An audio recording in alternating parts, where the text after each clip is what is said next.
And good morning. Welcome to Community Voice. I'm your host, Josh Engel. Today is a very special day. Love is in the air, especially here at WLBB. Today is Valentine's Day, Tuesday, February 14th.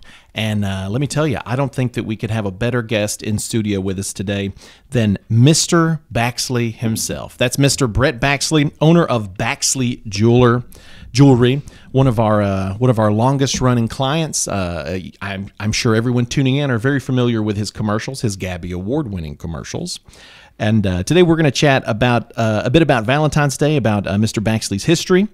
He has some stories that he's going to share from his years in the jewelry business, as well as some pretty fun Valentine's Day trivia that we're going to talk about.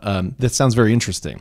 I think that if anyone would know all about the ins and outs of a holiday like Valentine's Day, it would be Mr. Brett Baxley. So we are also live streaming on our WLBB Facebook page. So if you have any questions, comments, any stories, experiences you had with Mr. Baxley that you would like to include, feel free to come on our Facebook and type those in. We'd love to read them out here. So be sure to hop on there and do that. Good morning, Mr. Baxley. How are you? I'm good. How are you? Thanks for having me on. Hey, thank you so much for coming on. It's a perfect day. This is your first time on the program. It is. Well, welcome. Welcome to a Community Voice. We're going to have a great time, great conversation. Tell us a bit about Brett Baxley. Tell us your history and how you ended up right here on the square after all these years running this jewelry business. Well, I guess for starters, how I wound up into the jewelry business, period, was quite by accident. 1990, I was a creatively unemployed freelance photographer and had just gotten married. And I decided I really needed to get a real job and make a real career for myself. Had no idea what I was going to do. And one day I came home from church, looked in the Atlanta Journal-1 ads, and found an ad for a jewelry store in Atlanta that was looking for part-time help for the Christmas season. And I thought this would be a great temporary job. Yeah. Something to tide me over until my own business picked up or something like that. And so I went to work there, and knowing absolutely nothing about jewelry or sales for that matter, and learned it a little by little. And 20 years later, I realized that I was still there. And I was a salesperson. I was a bench jeweler in the shop. Had gone to school with the GIA and become a graduate gemologist. I was an insurance appraiser. I was doing some advertising work for them.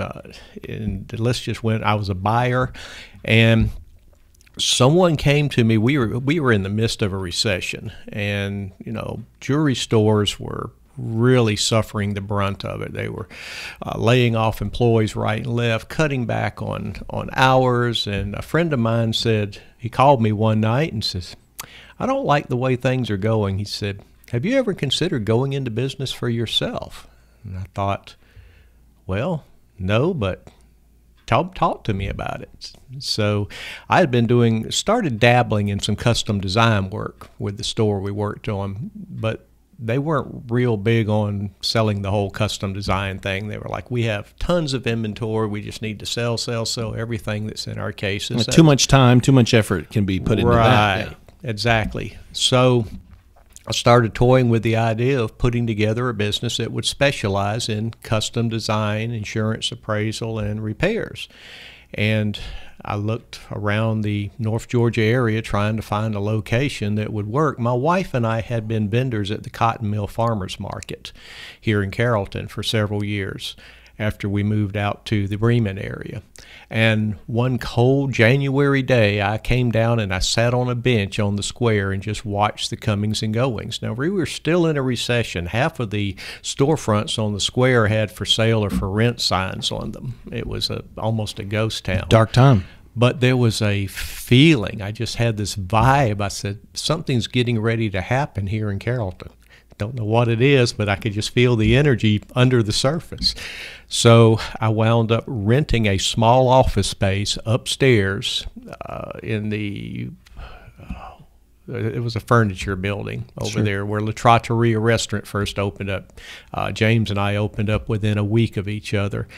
And I was just working part-time by appointment in that little upstairs office. I had a cardboard sign on the sidewalk that said free ring cleaning and inspection. And it just grew from there. I dabbled in various styles of advertising over the years to try to figure out what would work and what didn't work, and most of it didn't work. And I'd done some advertising with Gradic, and it was pretty sporadic. It was a standard, we have diamonds, we have pearls, we have great service type of advertisements. No results on that. And one day I was watching, I think it was during the Super Bowl, and watching the commercials, and a Publix commercial came on.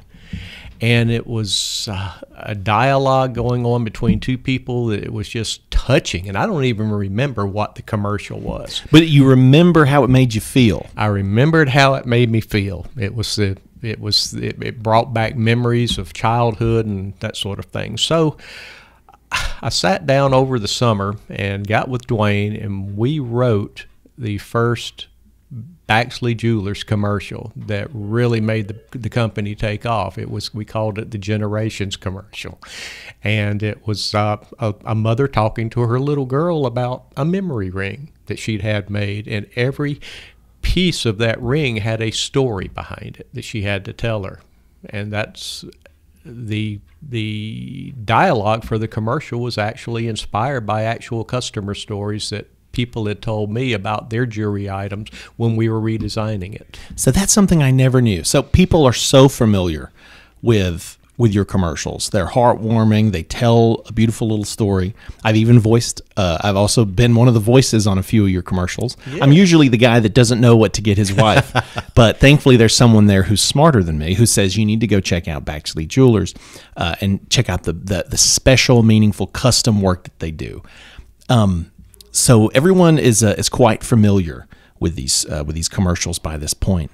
So it's amazing that it all started from this Publix commercial. That you saw this little story be told. It meant so much. So what happened once you changed your marketing approach to sort of into this more conversational style? What happened from there? Well, the first half of 2016, I was pacing the floors in the store. I was lucky if someone came in once every 2 days, and I was going absolutely crazy. In the last week of July of 2016, we ran the first memory ring commercial. By the first week in August, the sales in the store were skyrocketing. I had more business than I could keep up with. No way! It went that quick. What a great... It's all about the right message that fits the company, that captures the heart and essence of a company like that. And you felt like that did it. That captured it. Absolutely. Has anyone ever come in and referenced your commercials or the ones they've heard? I don't think a week goes by that someone does not come into my store and start reciting one of my commercials to me verbatim. They have them memorized by heart. I think Dwayne owes you some gratitude, because I'm pretty sure one of those commercials, if not the first one, was his very first Georgia Broadcasting award-winning commercial, a Gabby award-winning spot. It was the very first one, the memory ring commercial. Wow. That is such a special thing. It means so much, and I love hearing that story, that folks would come in and recite the commercials back to you. I feel the same way about a lot of, some of the commercials I heard when I first moved here. I felt like I knew Todd Wright. I felt like, because I'd hear these little messages from him, I felt like I knew exactly the jewelry store I needed to go to. They really spoke to you. They really spoke to me and to all of us clearly in the community.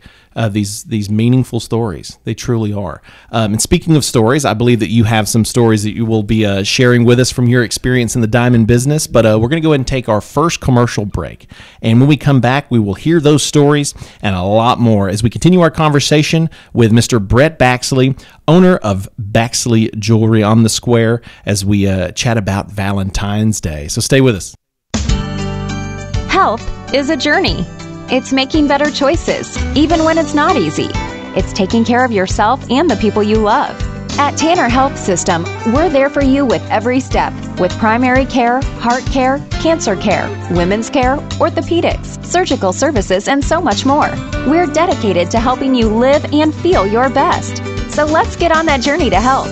You've got places to be for many years to come. Find us at tanner.org. As a believer in the power of education, we are called to set the standard by shaping and empowering the minds of future generations through quality education.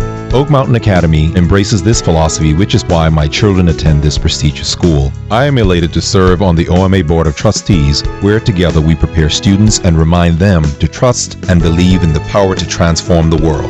I'm Dr. Brian Bain, inviting you to celebrate our 60-year legacy of academic excellence. Visit us at oakmountain.us.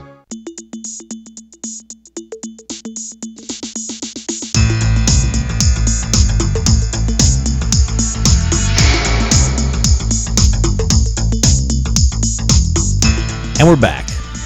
Today is Tuesday, February 14th, Valentine's Day. I'm your host, Josh Engel. You're listening to Community Voice, and we have Mr. Baxley, the Mr. Baxley, in the studio with us today. Mr. Brett Baxley, owner of Baxley Jewelers on the Square for many years now.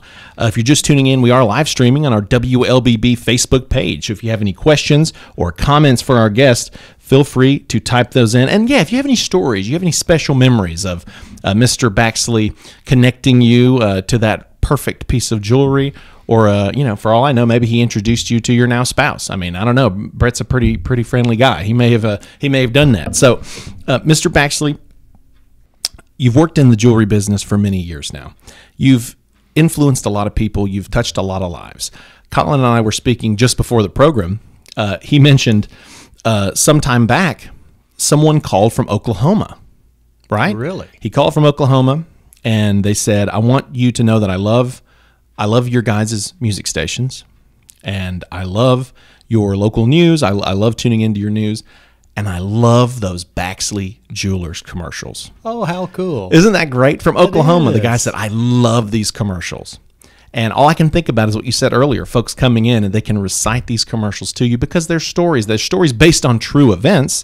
Yes. And they speak to customers. So on that subject, these stories, I'd love to hear some of the stories that you've accumulated over the years in the jewelry business.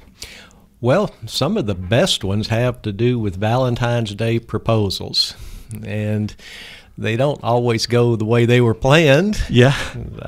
And some of them do. I've got one very good customer who proposed to his now wife in the air, in an airplane. He sent me a Facebook message with a picture of them in the cockpit with her showing off the ring, and she said yes at 3,500 feet. 3,500 feet. That should be the name of their book. Yes, at 3,500 feet. Right. And then a very similar one wasn't quite as effective. This fellow was a skydiver. I think he was an instructor and had taken her up for her first jump. And she was one of these where she has to be strapped to him and they're going down together. Yeah, the tandem. And he was going to give her the ring while they were coming down. And, that didn't work. He left the ring on the plane. No. He's fumbling, and it's like, there's no ring. So he proposed to her once they got on the ground, and they had to wait for the plane to land before they could put the ring on her. So I'll be honest, there were a few different directions that could go in.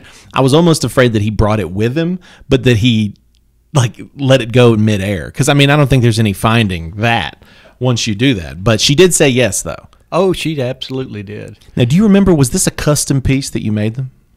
I believe it was a simple solitaire. Simple solitaire. A simple, traditional, can't go wrong.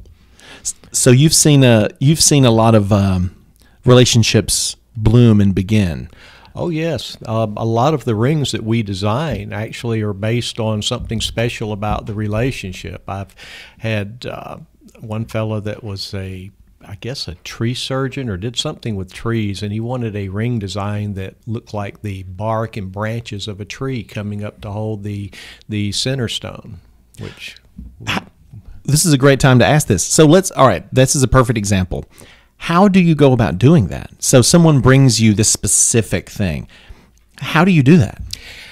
We work in wax.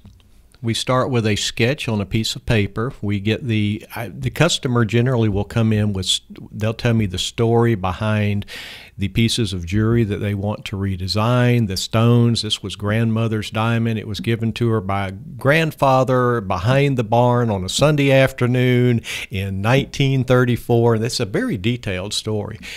That's when I realized this means a lot more to them than it's not just a diamond. This is a family memory. This is something that means something to their heart. So we try to come up with a design that will showcase that for them. We start with some sketches on paper, and the main reason for doing the sketches is so that I can pull ideas out of the customer's mind and put them in a format where we both can look at them and we're both seeing the same thing. Once we get a design on paper, I start carving usually a model out of a block of wax. And I will carve it. Sometimes it takes weeks to carve a wax model. And we carve the model to fit the customer's stones. Once the model's completed, I set the stones in the model and let the customer come in, try it on, and approve it. And once they get kind of an idea that, yeah, this is what I like, or they may want to make some changes and say, well, can we change this? As long as it's in wax, we can make any change they want. Once the customer approves the wax model, I take the stones out. The wax is sent off to a casting company, and they make a mold from the wax and cast it in a precious metal, usually either gold or platinum. And then they return the casting to me, and I set the stones and finish the piece for the customer. And many times when I've had the time to do it, I've actually photographed each step of that process and put it into a video on YouTube for them. So folks could go, so you provide them that video so that it documents the process. Right. Several of our customers have requested that we do the video, and it takes a little longer, but they can, when they get engaged, they can show their friends the story about how their ring was made, and they can tell them the story about everything that went into it. Now, could people listening go watch any of these videos if they look up Baxley Jewelers on YouTube? Yes, I've got several videos on YouTube right now. We've also got some of them on our Facebook page. Perfect. So folks need to go check that out. Now, can you think of any unexpected requests or possible designs that you have made for people? Yes, I've done a few rings that were memorial rings where we actually had to inter ashes in the ring. Wow. Yeah. So it's a part of the ring. So I didn't even realize people could do that. Yeah. So that's something that makes a bit more of a custom special memory for that person. Right. Yeah. Now, so let's talk about Valentine's Day. You've seen some wild stuff. You've seen had folks. I imagine you've given a lot of life advice to people that are going to be proposing or renewing vows or you name it. So tell us a bit about Valentine's Day, about your experience, perhaps some little known facts about Valentine's Day. Well, begin with, it's always a very last minute holiday for most people in the retail industry, and especially for jewelers. Valentine's Day is really all about guys doing something special for their spouse or their girlfriend, their significant other. And guys don't tend to plan ahead for things like that, as just like with some of the commercials we do. The two guys are talking and, it'll be like, so what are you getting Julie for Valentine's? Some steak knives. Valentine's? When is Valentine's? Dude, it's today. That's typically what we get. If people weren't moved by your commercials, they're at least definitely going to be reminded by them. They're going to be, I need to get on that. Exactly. And we get a lot of that. We'll have a lot today. We'll have guys coming in probably starting about lunchtime and dragging on until they get off from work. And they're like, yeah, I'm just thinking about maybe starting to do some Valentine shopping. Well, you've got 5 minutes. So people typically wait to the last minute. Yeah. Is there anything else that sets Valentine's Day apart from your perspective, just based on your experience? Based on my experience, I was reading some industry statistics from the National Federation of Retailers, I think it was. And if you'll give me just a second. Valentine's Day is usually not a huge dollar holiday for any retailers, even for the jewelry business. It typically is $200-$300 max. Sure. We're doing some specials right now where we kind of make it a little easier by including the roses and the candy and the Valentine's card, so they don't have to say, well, I've got to do this, One-stop shop. And this. It is for florists and most restaurants, I think it is second behind only Mother's Day in terms of the total sales. Wow. Every year. That's puts it in perspective. When it comes to love, the most important people of your life are going to be your mom and your significant other. Always. We're going to go and take our second commercial break, but when we come back, we will wrap up our conversation with Mr. Baxley, and that is Mr. Brett Baxley, the owner of Baxley Jewelers on the Square, as we chat about, you guessed it, Valentine's Day. Stay with us. Health is a journey. It's making better choices, even when it's not easy. It's taking care of yourself and the people you love. At Tanner Health System, we're there for you with every step, with primary care, heart care, cancer care, women's care, orthopedics, surgical services, and so much more. We're dedicated to helping you live and feel your best. So let's get on that journey to health. You've got places to be for many years to come. Find us at tanner.org. I'm Michael Flynn, Oak Mountain Academy class of 1978. Katie Flynn, class of 2010. Justin Flynn, class of 2014. Logan Flynn, class of 2019. And I'm Marnie Flynn, current teacher at OMA. My uncle Richard Orm Flynn, a founding father of Oak Mountain Academy, had a vision to see students become confident leaders who hold a faith-based value system in an academically rigorous environment. We are proud to celebrate 60 years of fulfilling my uncle's vision. Our family invites you to visit the campus or oakmountain.us today.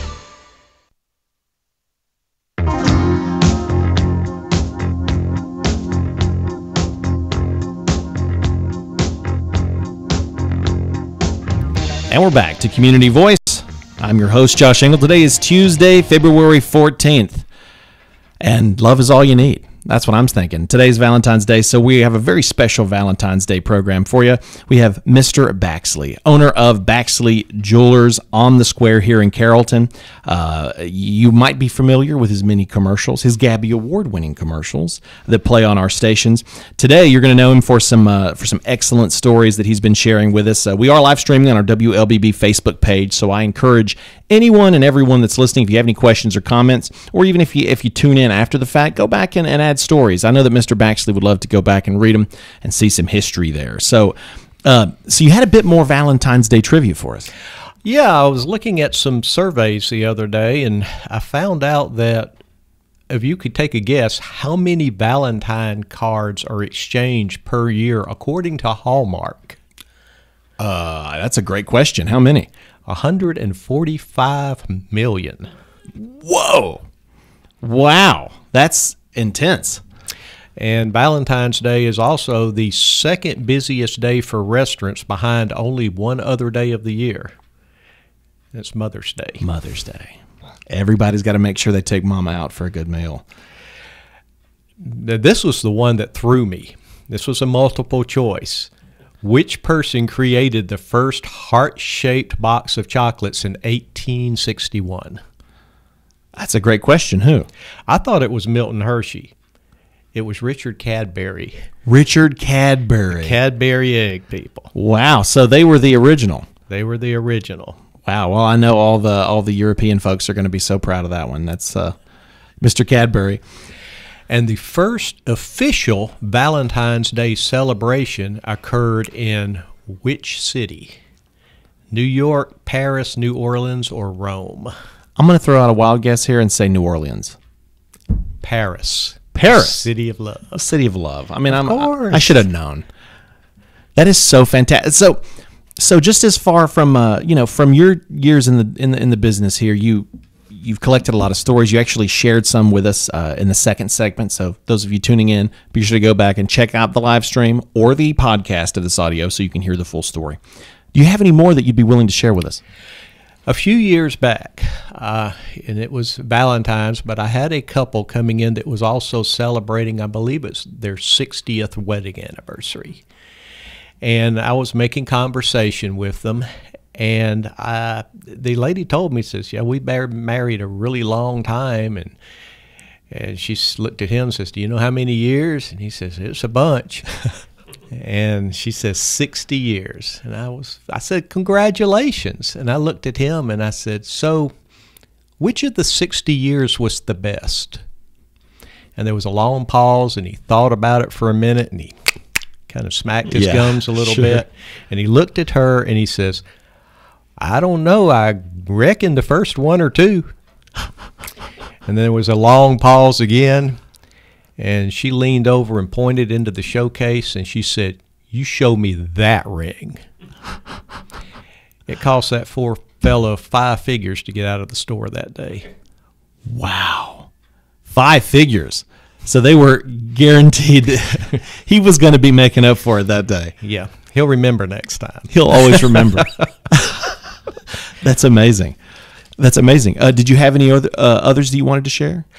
Well, I had actually a personal friend that I made a custom ring for, and he was going to do his proposal. He had it very elaborately planned. They were going to the coast. I think it was in South Carolina, and there was a pier that he was going to take her out on, and all of her friends had decorated the pier with rose petals. You know, they had the table out there with candlelight, and all the guys were going to stand around and sing to her and this sort of thing.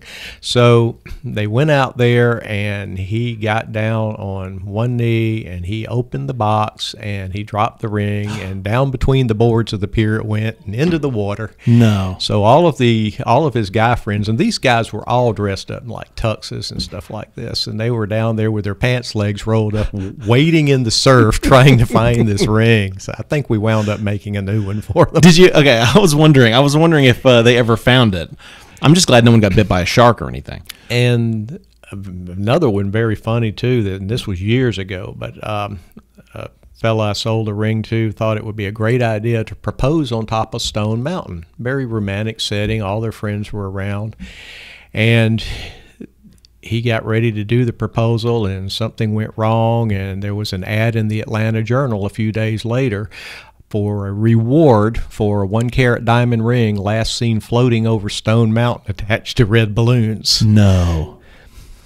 This guy was trying to, oh no, he had the ring on the balloons, and somebody let it go, and that was the end of that. Could you imagine? I hope the person's tuning in and just cringing, like, I can't believe that happened. I'm sure he's probably not the first one that did it. Well, I hate to say it, Brett, we're actually out of time, but thank you so much for taking the time to come on here and share some stories, and thank you for your commercials. I mean, I know you touch a lot of lives with those, so thank you for advertising with Graddick and for sharing your stories. Well, thanks for having me on. I hope y'all and your wife has a happy Valentine's too. Thank you very much, sir. And same to all of you. We love you. Happy Valentine's Day, and we'll see you next time.